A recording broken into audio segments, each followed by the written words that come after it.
Hi! Hello everyone and welcome to the Season 2 of OTalakayan, PAOT's online interview program where we tackle different topics and issues in OT practice and education. So I have here with me together to help me co-host for this tonight's episode is Arden. Hi Arden! Kamusta ka dyan? Hello, good evening, Tanya. Good to see you. Happy na you'll be joining us for the second episode. Yes, truly I am honored Mhm. to facilitate this with you as well. So nasan ka ngayon? Kamusta ka naman? Nandito, nasa Laguna. Tapos, ongoing naman yung telehealth sessions. We learned Wow. a lot from your talk last week. Thank you so much for that. Ayan, same. Mhm. We're both from the South pala, no? Anyway, ayan, nice to know that you're also doing tele. I'm also doing tele during my off week. And, ayun, everything's going well naman. So, Arden, what's up with you? Mhm. Now, the cases are quite rising. Ongoing pa rin yung quarantine measures here. I think very helpful na meron tayong OTalakayan kasi dito natin na-discuss yung mga recent and pressing concerns for the OT community here in the Philippines. So it's really nice because we started season 2 of OTalakayan with the topic on safety management protocol. Because I've known some facilities are citing to open up their centers kasi meron na mga nasa Yeah. MGCQ, meron nang nasa GCQ. So, just a recap of what we discussed last week. It's very nice because from your talk, I learned more about PPE. I even learned na meron palang different concepts like elimination, substitution, meron mga engineering and administrative controls. However, nandun pa rin yung thought on my mind na paano naman yung mga people who really can't go out? Kasi di ba ang mandate ngayon, only those na 21 to 59 years old can go out. Tapos meron pang schedule. Paano yung social participation nila? Uh, Relating to their friends, visiting their loved ones. Di ba, Tanya? Medyo limited ngayon. Yeah. And also, well, thank you for the recap. Yeah, and for tonight's episode, we're very thankful for this topic, which is, I think, one of the relevant things that we should know as an OT. And by the way, to our subscribers and to our viewers, you may ask questions by typing it in the comment section below this video. So later on, if we have time, we can ask our esteemed speaker for those questions, and she will answer it for us. So, well, you mentioned a while ago about technology, Arden. Actually, very Mm-hmm. prevalent. Tsaka, in terms of technology, everything is really fast-paced, right? So, especially now, given the pandemic, the use of technology is really utilized. So, and actually, if you're going to think about it, ayan, for, lesser interactions, a lot of people, and especially in terms of occupational therapy, they use technology talaga to either deliver rehab services, right, and other Mm-hmm. interventions. And we're very happy that tonight's episode would be the topic actually would be based on actual research findings. And this research is entitled actually Tailoring to Support Digital Technology-Mediated Occupational Engagement for Older Adults. And this is published at the Scandinavian Journal of OT. So Arden, without further ado, I think you should introduce our esteemed speaker for tonight. Mhm. Thank you for that, Tanya. So it's a pleasure to introduce our speaker for tonight. She is a Filipino occupational therapist who earned her Bachelor of Science in Occupational Therapy degree from UP Manila. She has her degree in ergonomics and occupational therapy from Sweden. And she also completed her PhD in occupational therapy from the Umeå University, Sweden. Her publications are on the social participation of older adults in digital technology.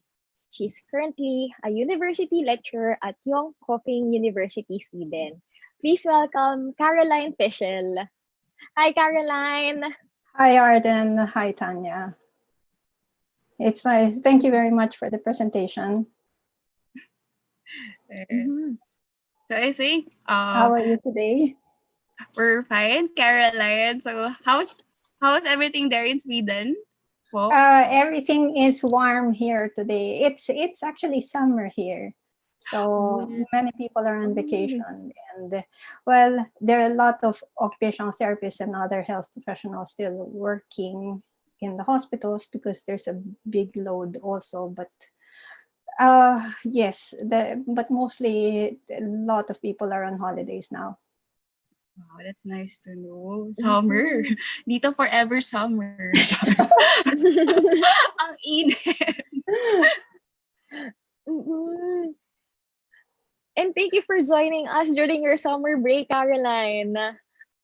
Thank you. Thank you for the invitation from PAOT. Yeah. Mhm. So, Caroline, probably you could start already with what you're going to share with us, especially to the Filipino OTs, because I think this is something new, or probably this is something that we've been doing for a long time, but there could be better suggestions or, a good definition about it. Yes. Mhm. I'm actually working with older adults and trying to promote their social participation. And many older adults here are living far away in the countryside and in small communities. Of course, they're also in in the big towns and big cities. But in Sweden, it's digitalization has become more prevalent now, and everybody is using it for almost everything. So this is why we try to promote um, their social participation through with the use of digital technologies. To make them more independent, to participate in society, and to be more social and active. Hmm? Mhm. Wow, it's So with nice to that, know. Caroline, we want to know what are those technology-mediated occupations? All right. It's quite a lot and it's quite diverse, but we start off with maybe I can break down what I mean by those mediated, for example. That's not a common word among occupational therapists. So when you say mediated, we say like it comes from the word medium or media. It's a means to do something or a means to communicate and express something. And with digital technologies, it can be like infrastructure, the internet and the World Wide Web. It can be about the tools and devices, such as computers and smart devices. And of course, the media, the apps that we use. And so with digital technology mediated occupations, quite long, these are activities that are supported or done with the help of digital technologies. Yes. Okay. Wow, that's a lot. Pero tama actually ang ganda nung pagkaka-discuss ni Caroline about the definition, no. So later I think I have a question, but dun siya sa part ng methodology of this research, which I'm very interested to know since I myself is also a graduate student. So napakaganda to expose also ourselves to international publications, and especially this one is made by a Filipino OT together with other professionals around the world. Yes. Do you have a power presentation for? Yes, we have a PowerPoint presentation, but I think Yay! it will be Kayan who will be putting it up. Wow. I changed my glasses to see. Go lang. So this is an article that we wrote with my colleagues. So Madeleine Lucy is a nurse. Helena Lindgren is a computer scientist, and Ingeborg Nilsson is a professor in occupational therapy. And we were working to find out how to support occupational engagement among older adults. And we know that we have to tailor it to different people because people have different needs and different preferences and different abilities. So everything has to be tailored to each person. You can say that it can be personalized also, but we were working on when we say tailoring, when you have something a clothes tailored to you, it really fits you and you feel comfortable with it. And that's why we use this term tailoring. We would like people to, with the interventions that we use, um, feel comfortable with those interventions so that they would engage more in digital technology mediated occupations. There's a QR code there in the corner. So if you want to connect easily to the article, you can do that one. And I guess Kian will show it later again, or yes. Shall I continue with the study? Go po, you may. Okay, if Kian can move to the next slide. It's about the methods. So this is there. All right. So this is a study, which a multiple case study, which means we had several cases. So we had 3 men and 6 women involved in this. And the objective was to explore how tailoring to support older adults' engagement in digital technology mediated occupations could be schematized. So basically, how can it be put in a visual representation to see how this tailoring can be represented visually. Here, so we have 9 persons coming from 2 localities, and you see that they are between 74 to 95 years old. We used a structured initial interview using a battery of instruments. So we had our own instrument, which we developed for our studies. And then we used in the interview interest checklist, for example, and a loneliness scale, and a health questionnaire. And we did observations, wrote field notes, we did memos on tailoring, and at the end there was a semi-structured final interview. And with all these data, we synthesized all the data together in a cross-case synthesis. Is it clear so far? Do you have any questions? Yeah, it's clear so far. No questions yet. But Okay. I want to remind our viewers that they could ask questions down in the comment section of this video, and later we'll be asking Caroline, our speaker, about it. Okay. Maybe I can talk a little bit more about the cross-case synthesis. So what we do with this is look at if you can go to the next page on the figure 1A. One more. Yes. Okay. So each person had its own set of data. And what we did with the data was to put it together in a qualitative case description. So each person had this kind of description.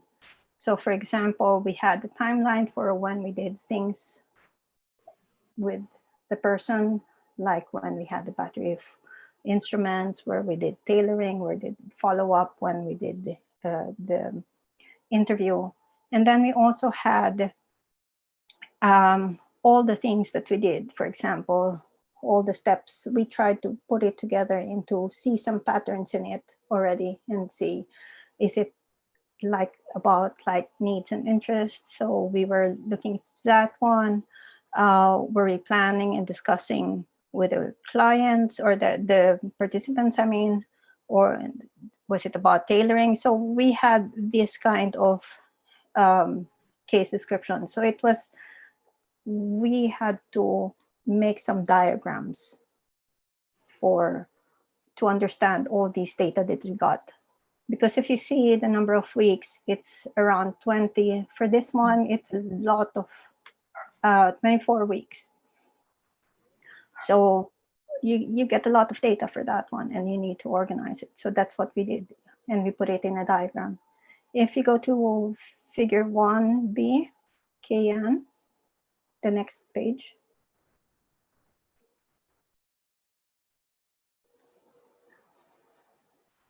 Figure 1B, there.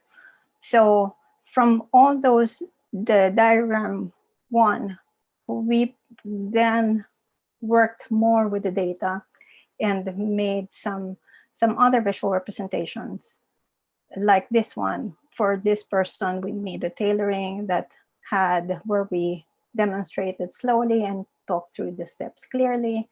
So we had we used simple language, we used metaphors and then to provide support. For example, we used visual cues, positive feedback, reminders during the practices.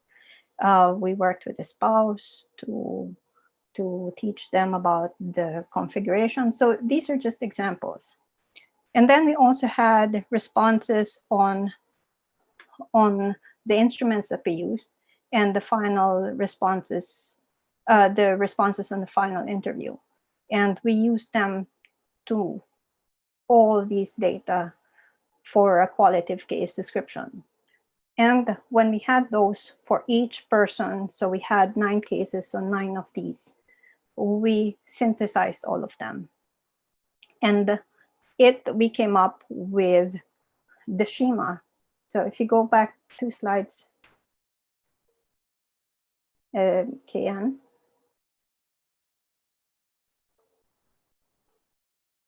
to the arrow, to the actual scheme. It's coming.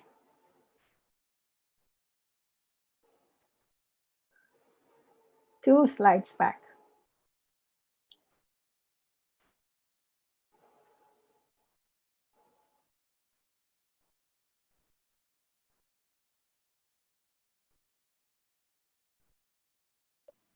No, it's not working right now. I think a little technical difficulty. All right. Yes. Okay, Now. there Yes. we go. All right. This one. This is the. So when we synthesized everything, we presented the synthesis this way. And it was a proposed tailoring scheme to support engagement in digital technology-mediated occupations. So this was the main finding in our study. And these are the steps that we used, or we found that was a pattern in the cases. So first, we were initiating the entire process with them, and then it was building rapport and trust, then identifying the interests, needs, and goals of each person.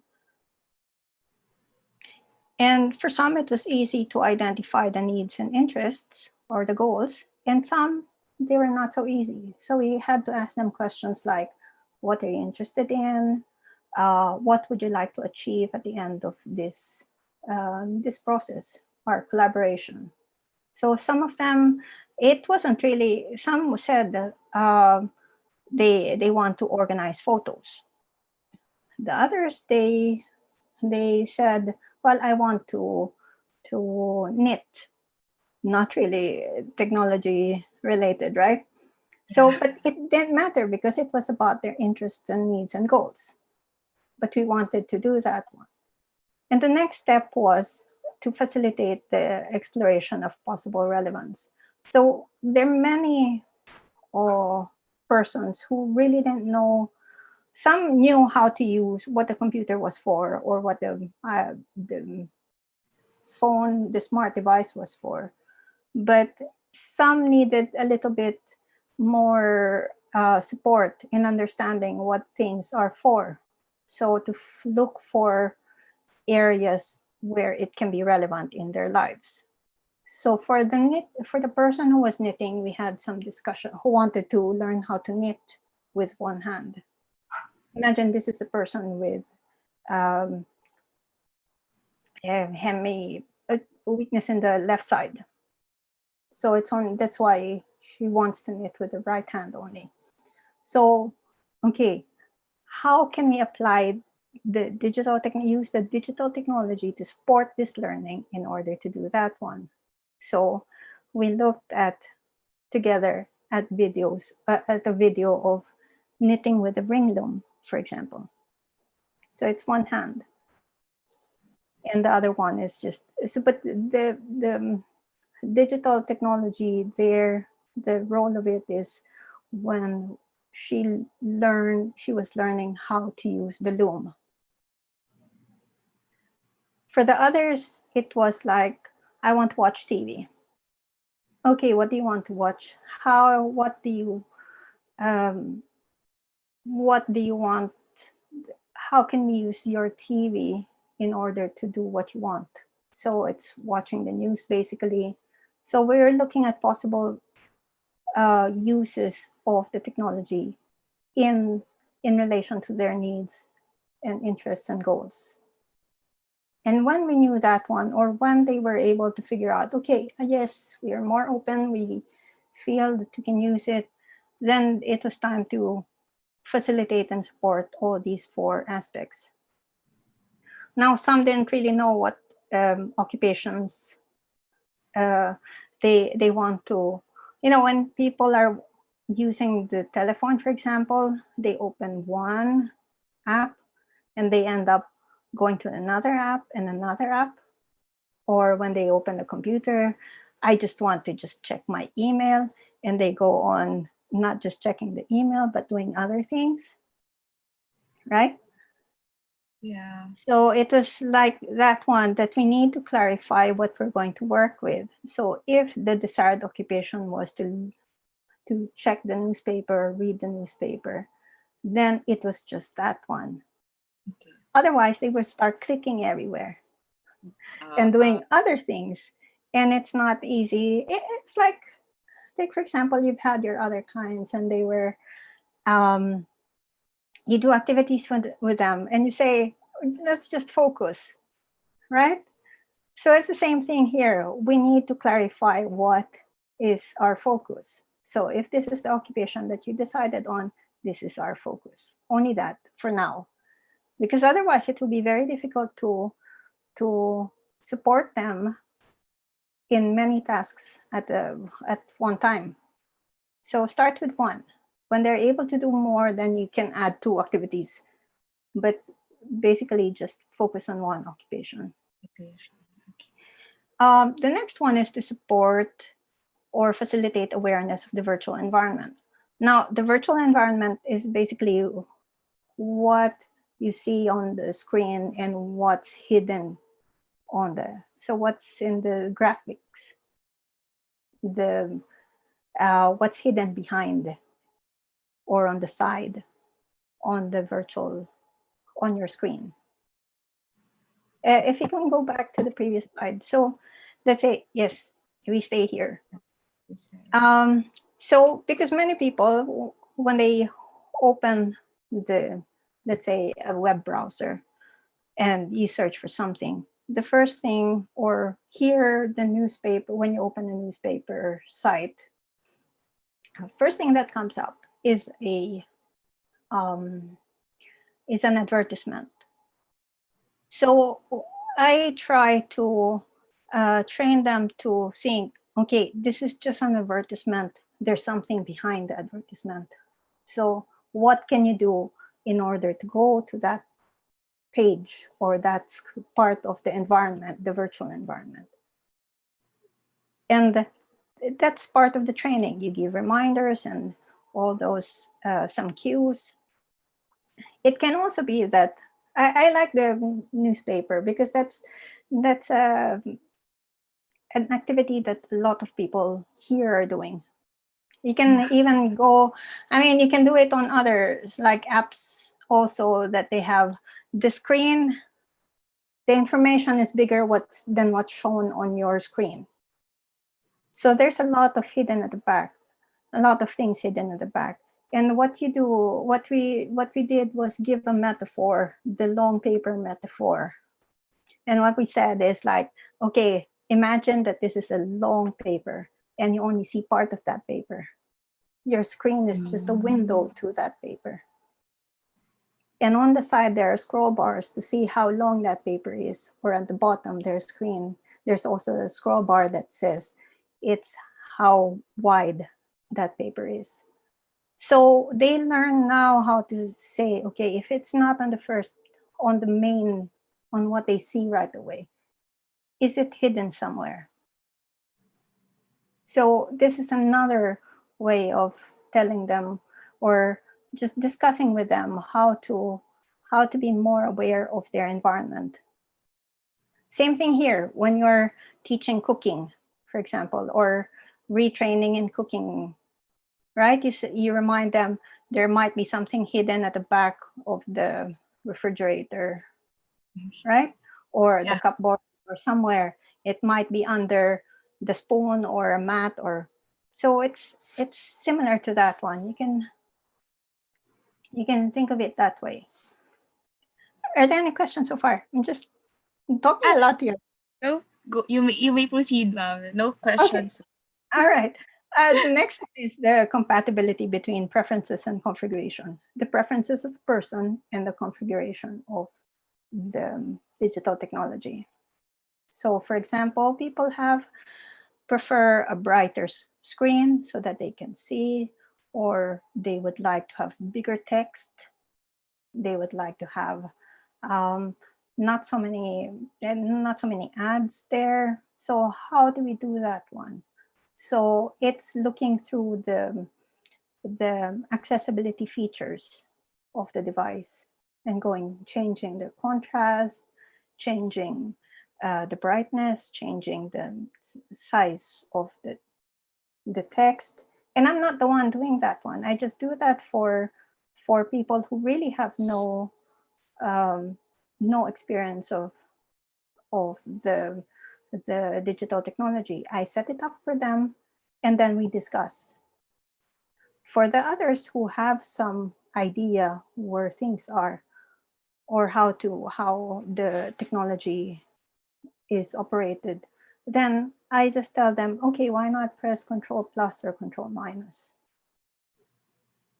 or simple things. Or for those more advanced and can search elsewhere, then we go to the accessibility features, which is in the settings. Yeah. So so it's different for different people. So it's tailoring to what they can already do and what they prefer. Tailoring. Okay. Yes. So it's really for each person. And this is a spectrum of things. We didn't do so many things for in the 9 cases. So it will be a lot more strategies to use. Um, and it can be, for example, for those that we had one person who wanted her smart tablet standing up on the table. So we fixed the table for her. And I was asking her, okay, is this a good one for you? Can you reach it? Is it connected? Can you come close to it if you want to? Can you? So it's always a dialogue with them. And that's why we have this build rapport and trust. It's overarching all these, because it's always a discussion with them. It's what they want, and we try to build up the trust by asking them a lot of questions about what they need and what they prefer. The next one is manipulation and navigation, supporting it. So it's also with suggesting, for example, maybe if they would rather use the arrows, for example, on the keyboard, or they would like to use a track or a mouse instead of a trackpad because it's easier, because some have mice on them, right? And the others have trackpads. So it really depends. So we suggest those things. And some we say, okay, maybe you would like to use a stylus pen, the soft pens that you can point to instead of using your fingers. So it's providing those suggestions for them also and discussing. whether they want to use them. They are the ones who decide, not us. We were just suggesting a lot and discussing with them. Shall I go on to the next one? Okay. Or sorry, Kian, it's just on the next next step on that. They facilitate conditions leading to experience of self-efficacy and agency.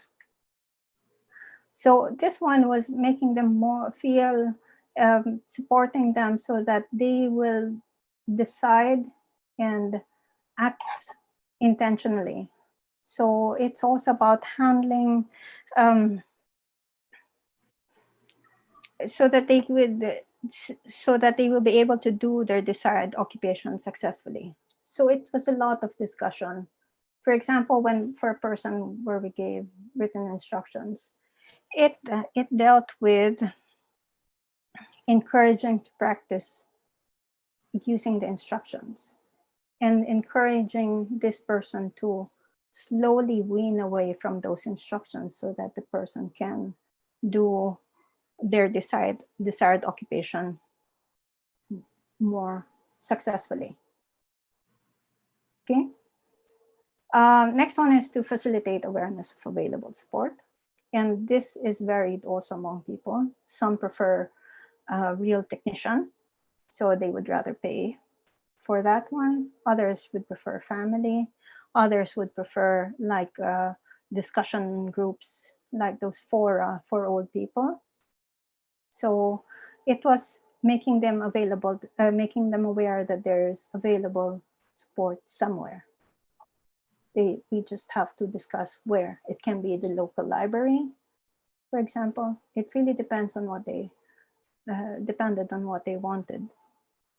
And the last one, once they were practicing a lot, we also supported their routine development, that they would read a newspaper every morning. We encouraged that one, or with the TV, like time it when it's time for the news, for example, to watch it, to use the remote control. So all of those, so that they have a routine for it.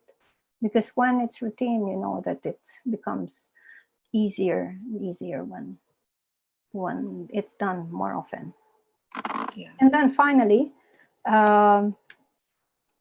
we evaluate the tailoring. Overall, we did some monitoring. So we made changes for each person during the, we didn't just evaluate at the end after the 20 to 24 weeks. We did some small monitorings and readjusting of the sports.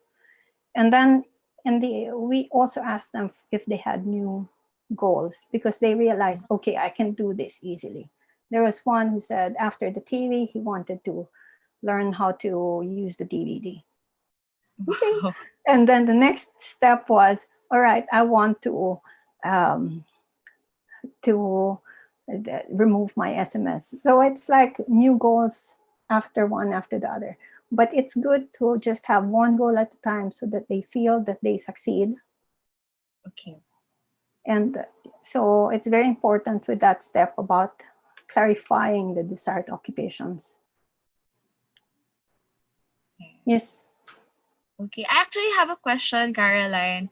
Well, thank you very much for giving, samples. Like I noted about cooking. Encountered someone who likes to do knitting and newspaper. But this is just a curious question.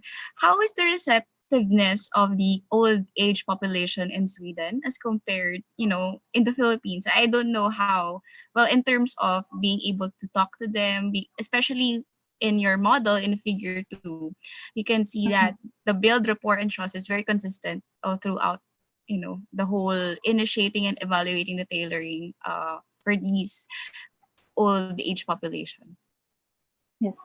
Receptiveness in terms of improving social Yeah. participation. They Yeah. are very receptive to improving their participation in society. And to meet other people, to receptiveness to the use of digital technology. Yeah, that one. That one is a little bit more challenging for us because the moment we said digital technology, oh no, basically. Okay. But that's why there's that step about exploring possible relevance, because not all Mhm. digital technologies are meant for everyone. When there's an we try to use what is already available there, what they have. So because it's in their context already. So we didn't say buy a new one, buy a new iPad. No, we don't it's You not part of, maximize. it's not tailoring. It's because when we tailor to a person, we consider their context Okay. and what is available in their context. Of course, there were some who asked, where can I buy this and that one, like the stylus? And so, or I would like to have a mouse. And the discussion was about, okay, does your family member have a mouse? You don't really need to buy it if it's available elsewhere. So those little details in it. But the it's when we make it relevant in their context, then they become more receptive to it. Okay. Thank you for that, Eh, Caroline. And also, I have another question here. yes. Yeah. What factors should be considered when deciding whether the control of accessibility features or interface will be taught to the user or given as a responsibility of the caregiver? That one is also dependent on the person. If the person Okay. feels like if he or she would like to learn it, then teach it directly to the person. You want to be client centered. You're not Mm, being client centered if you teach the caregiver, but if the person wants to learn it, then the person has to learn it, and you just have to be patient with it. And the caregiver just becomes a support. mm, So for one person, what we did was I was there teaching both him and the spouse and showing how can you change it. But basically, I expect, since the person wanted to know it by himself, then he had to, it was helping, supporting him to learn it, to find where it is. So it depends in the context. okay, that's nice to know. Again, depends on the context. All right. So, do you have in you may continue with the presentation, Caroline. Um, this is the if you would like to know more of this know more about the specific strategies, you can go to the article online. It Okay. and there is an appendix there with all the strategies that we used. And Wow, I'm that's sorry, it's not in the printed version because it's quite a lot. So it was an appendix online. but And is it available publicly or for yes, yes, free for access to yes, the public? Okay, yes. that's This good to know. this article is published open access. Okay. All um, all the articles in relation to this that we've published, they since they are we've been financed by the by the Swedish council here, so it has to be published open access. Okay. Wow. Yes. That's a lot. Arden, do you have questions with Caroline's presentation so far? So far, everything is clear, Tanya. Thank you for the wonderful presentation, Caroline. I get to reflect that this is something that sometimes we unconsciously do when we're helping our grandparents, but it's not as systematic as how we do it. So it's very nice that right now we have a scheme to follow. Especially the Filipino older adults, they really like connecting with their loved ones and friends. Eh. They use the Facebook. Now they're trying to use Zoom. They're trying to use Viber, but Very nice. they always experience some level of difficulty because there's advertisement that will pop up. Sometimes they feel A that lot of something is questions. lost. Yeah. But it's actually just there on the right side. We just have to bring it up. So it's really nice to hear about the virtual environment and how we could tailor it. Mm. Mm-hmm. What's you have to remember that this is done in a Swedish context, so there Okay. can be stuff here that is not fitting the Like Philippine context, and we'll take note of that. so there's some strategies which will work, and a lot more which might not because it doesn't fit the. Especially if you consider, for example, um, relevance. Here in Sweden, the people are expected in their old age to be independent. Basically, they live alone. They do things, everything by Mm-hmm. themselves as much as possible. Mm. Um, there is some home care service. They have their family also, but they're I guess still there's the family is still very close knit. They even if they help a little, they will still if the family helps out with even self-care, they still feel that they're independent, right?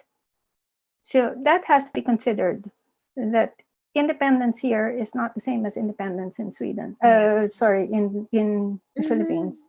So independence there can be like I can have somebody cook for me, but I would like to bathe by myself or do Facebook by myself or something Mm-hmm. like that. So that one has to be considered as well. What is agency over there, for example? What do you mean successful? So, and a person who can best say what is successful is the person or the client, him or herself can say what is successful for him or her, right? Yeah. Mm-hmm. Wow. It's very Or client centered and really Yeah, and context also the context. dependent. Yes, that's what I took note of. The context is really important to consider. Although the the way this was presented, it's very informative, and it somehow made a direction. I mean, it created a direction on how you Mm-hmm. should do things, especially when you're interacting with an old age client, right? So especially now, well, technology is a must, or technology is in demand in this yes, setting. Yeah. Do you yes. wish to add anything else, Caroline? Um, in regards to this one, Yeah. I think we would like, if you can see in the figure, it's just a proposed tailoring scheme for now. And it has been used or it has, it is data from 9 cases. And it would be good if other people would, the other occupational therapists would test it and see which of which of these elements in the tailoring scheme works or not. It would be very nice if you can do some small case studies on it or do some Yeah. other kinds of research to Mm-hmm. see how can we improve this scheme in order to help further Develop. our clients. Okay. Wow, that's nice to know. So for our viewers, if you wish, to probably, well, this is basically the study was done in the context of Swedish population. Maybe it's interesting to also have, try to adapt this one in the Philippine context. Why not? So probably they could contact Caroline, yeah, Yes. and probably collaborate with you. So since with well, there are no more discussions further, and I do believe that our viewers were able to learn a lot. I did. So thank you for this. Mm-hmm. Do you have any final takeaways for our viewers this night? Um, that you wish for them to remember? I think this situation that we are all in, we are all new to this one, Yeah. and we should have each other to support. We have each other to support, to get the support. And if you have any questions about anything, this is a community what we have here of occupational therapists, and it would be nice to just share. If you have, I mean, um, this OT Talakayan is a very good way in order to support occupational therapists. Those who are working in the clinics, they have a lot of experience. They're rich with experience, and it would be good if they can share also theirs. Maybe not in this forum, but maybe in some other. You can write also. Just share all your experiences, because it's important and it can help others. Hopefully it can help others. Mm? Yeah, that's nice. That's nice to come from you. Well, the saying goes, sharing is caring, right? Yeah. Yes, Mhm. Arden, yeah. Mhm. I think just to synthesize what Caroline has shared today, it's really nice that now we have this tailoring scheme to support the engagement of our older adults here in the Philippines. And you're right, Tanya, and thank you, Caroline, for the advocacy as well. So the researchers here in the Philippines, graduate students who wants to do research, this is something that you might consider because before, we were a bit hesitant in using technology, diba? Kasi syempre, we have to consider the cost, we have to consider the internet use here, The we have connection. all to consider, yes, the connection and also the receptiveness of the family, allowing their older adult to use the technology. But right now, I think is a good chance kasi we are pressed to, or it's the environment is more open with older adults engaging in technology-mediated occupations because of the quarantine restrictions. So I guess my synthesis for this point or my takeaway is to really start with a goal in mind and take into consideration the context of the client because it is from there that we could tailor to support their engagement. Diba? We get to know, I mean, these are the occupation, the environment, the configuration. And actually, when I began to read the publication, my initial mind was, how are they? Does it have to be parang costly? Did they make the older adults purchase certain gadgets, certain technologies. But when I read about the 9 cases, actually not much eh. It was really tailored to what they have. So, kayang-kaya natin yan dito sa Pinas. Kakayanin yan. All right. Thank you Mm-hmm. again, Caroline, for spending your summer and your afternoon with us. So we really appreciate it. And again, this is something that's new in the community of OTs here in the Philippines. And we do really hope that someday we could collaborate with you in terms of, establishing a context-based tailoring technology for old age population in the future, hopefully. All right. Yes, So for thank our you. viewers, thank you so much for joining us for tonight. Caroline, do you have anything to promote, anything to say to our viewers before, we wrap up things? Take care, everyone, and keep your distance uh, from others. We try to be brave in this time now, and Yeah. mm, Thank you again. And by the way, to our viewers, we'd like to invite you for our next episode in OTalakayan, which would be about the OT or occupational therapist perspectives in the US and also in the UK. So we've invited speakers who are actually OT practitioners in hospital settings, in the ICU, and some in the pedia. Maybe it's nice to know how OTs work with our COVID clients, probably post or pre-COVID. And it's something that's interesting to know for our next session. So that would be on July 26th, also in our YouTube channel. So please do subscribe and click the link in the YouTube. And we hope to see you again next week, July 26th again. That's a Sunday at 8 p.m. So Arden. Mhm. So thank you, Tanya, and thank you, Caroline. Thank you to all our viewers for joining us this evening, and we hope to see you in the next episode of Otalakayan. Good night, everyone.